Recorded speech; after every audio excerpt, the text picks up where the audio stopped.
Good morning. I'm Daryl from A1 Truck Parts here in Alma. I'm going to give you a few questions you can answer to us on a brake drum for a trailer. If your trailer has the old cast spoked wheels, 5 or 6 spokes, there's a couple things you need to know to get the right brake drum. First thing is, you tell us a couple questions. If it's got a bolt-on hubcap or a big spin-on hubcap for the oil, that'll determine which drum we're going to go to.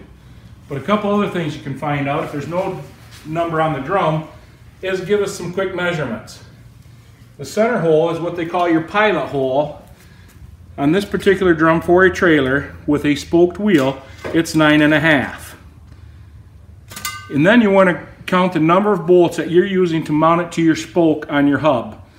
This one happens to be 5-hole, okay, and this is a multi-drilled drum for different applications. 3/4 hole, 5, bolt on, okay? Still got your depth of your drum at 8.5 for a trailer.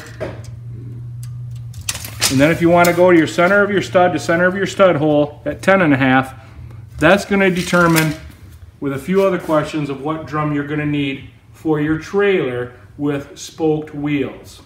This is for a non-hub pilot situation. I'm going to give you some successful steps to help and measure a brake drum when you need to ask for one.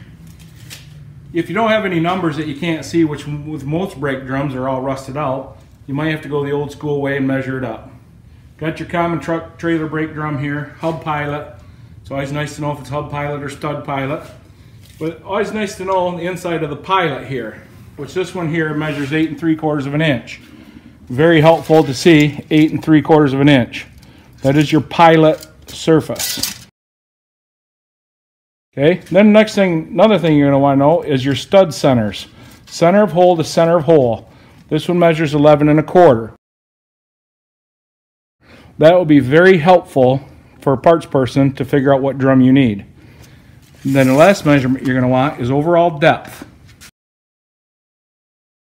This one measures 10.5. With those 3 common measurements and a couple other questions, we should be able to determine the right brake drum for you.